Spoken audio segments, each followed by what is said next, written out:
What's your favorite extraction game? I've seen some people saying that the market is already filled with those, but is it really? Arc Raiders has been taking the world by storm. There's Escape from Tarkov, Marathon, Hunt Showdown, one of my favorites, and another that, even though it is an extraction game, it sets itself apart from every other title. Imagine the hardcore elements of Tarkov combined with the setting of something like Baldur's Gate 3. You get this.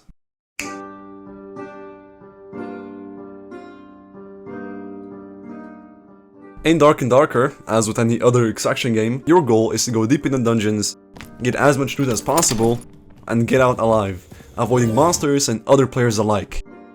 But what made it stand out from others is its setting.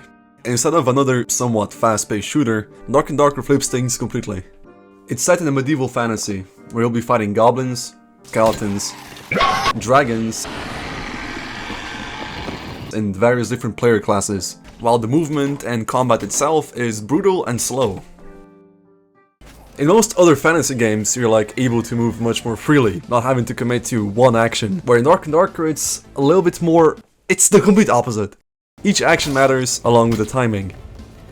You have to predict what your opponent will do and then commit to your next step. And if that's not enough, you also have to learn about the 12 different classes within the game, all with their own tight equipment, perks and traits. And each class also has their own way of playstyle, so if you play for example Rogue, you actually have to stick to the shadows and play more sneaky to get the best of your abilities. But if you want to play a healer like the Druid or the Cleric, your playstyle will mostly be just hanging behind your friends while they fight and you heal them. And besides that, the PvE is also not that easy. If you're being reckless, a simple goblin is enough to take you down. And when it comes to bosses, you will die. For me, it took many attempts to learn the attack patterns so I could barely defeat it, only to get jumped by 3 wizards and die.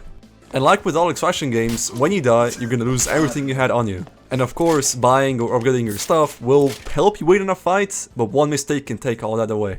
And the visuals are interesting too. It's not trying to be super realistic or anything, but it has its own charm and style. And like the name says, it's dark. All of the maps we'll be going through will be very dark, which just adds to the tension since you never know when a monster or another player can be hiding in it. This, in my opinion, already separates this game from others, and if I'm being honest, at first it didn't hit for me.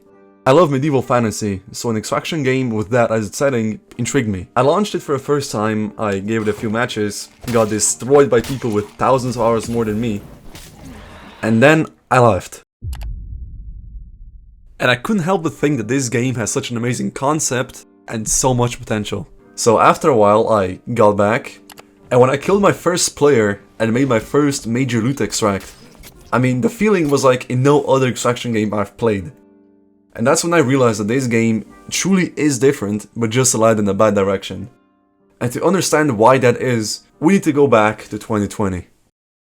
6 years ago, the very same people now working on Dark and Darker were actually from Nexon, a major South Korean gaming studio. And there, they were working on something called Project P3, a fantasy dungeon crawler game mixing the elements of extraction games with the medieval fantasy. But eventually, most of the people working on it left Nexon and made their own company called IRONMACE, where they started development on what came to be Dark and Darker. And their first initial playtest reached massive success, with many claiming that Dark and Darker could finally be something new in the extraction genre.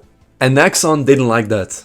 What followed was a long lawsuit with Nexon accusing IRONMACE of creating Dark and Darker using Nexon's files, assets and code. It even came to a point where it was completely removed from Steam, and players could only play it through developer-provided torrent links. Which, that by itself is very suspicious, but it still had a very high player count, just showing how loved the game was. IRONMACE denied all of the accusations, but long story short, they did find trade secret misuse and ordered IRONMACE to pay damages to up to $6 million. And when it eventually came back to Steam, people cheered for IRONMACE, and the game looked like it was in really good hands. But in the following years, the public opinion changed drastically. Not because of anything with the lawsuit or concept, but because of IRONMACE themselves. Dark and Darker does not have a good history when it comes to development choices. Throughout time, IRONMACE kept on flip-flopping between updates, various imbalancement issues, no content, and overall questionable decisions for the game. Here's a good example from Repo's this video. I'll leave the link in the description. This just shows how often these pointless changes were happening. My first example, it's a simple one, is class balance changes. If you search in the Dark and Darker announcements on Discord the words Axe Specialization, which is a barbarian perk, the number has went from 5 weapon damage to 10% physical damage bonus to 3 weapon damage to 5 weapon damage to 3 weapon damage to 5 weapon damage to 3 weapon damage. That wasn't an exaggeration or a joke, that is literally the path that this perk has gone on. And there's a lot of other perks and abilities that have had a similar path. And if anything, this just screams uncertainty. It feels like the developers didn't really have a clear goal for most of the perks, or even the overall direction of the game. Instead of slowly balancing and improving already existing systems, many of them were completely reworked or replaced, which made the game feel unstable or unpredictable. Like, imagine spending hours learning a class, only for it to get completely nerfed the next update, or the entire way of playing getting changed. And I remember at some point they removed solos and duos, and over time the player count got lower and lower, with no roadmap or any good changes to the game. So, where are these changes coming from? The blame is mostly on the very man who left Nexon for IRONMACE, SDF, since he's the main guy. He calls the shots, and since the beginning strived to drive Dark and Darker into a vision of his own, and almost always ignored player feedback, believing what he was doing is good.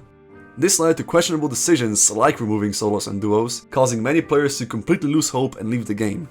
He has apologized and admitted his part on inconsistent decisions and shallow responses to feedback, saying he will move with a clear vision for what he wants the game to be, while taking in player feedback. At some point last year, me and my friends all left Dark and Darker. We've seen the balance issues, and honestly, we didn't know if the game was going to stay online for that much longer. But for this video, I came back to the game just to see how it is. And honestly, I'm having fun. IRONMACE finally added a bunch of new items, a new map, they balanced some stuff out. Naturally, I'm still getting pounded by way more experienced players, but it doesn't stop me or my friends from quitting. With new maps, bosses and a plethora of weapons to use, you can have fun with this game. Though admittedly, it's not for everyone. It's got a steep learning curve and it does not hold your hand at any point, but that makes the experience better since it's up to you to learn the game and its mechanics, especially PvP. All in all, Dark and Darker is definitely one of the more unique extraction games out there. Though it's still standing at mixed reviews on Steam, it does have something that if properly taken care of, it can thrive and be one of the better games out there. Besides Dungeonborn, it was a game very similar to Dark and Darker, but it got shut down. There really is no game like it. In a market of extraction games full of accessibility, hand-holding and guiding, this game demands you to be good and figure everything out yourself. That's why each win has you craving more, and it feels more deserving than any other win in other games. IRONMACE has countless YouTube videos, Steam reviews, and Discord discussions going through everything that needs to be added or changed. Dark and Darker has already survived the impossible at this point. It survived a lawsuit from Nexon, it got removed from Steam and came back, and also made countless development mistakes. And all it needs now, more than ever, is direction. Lock in IRONMACE, please! Please!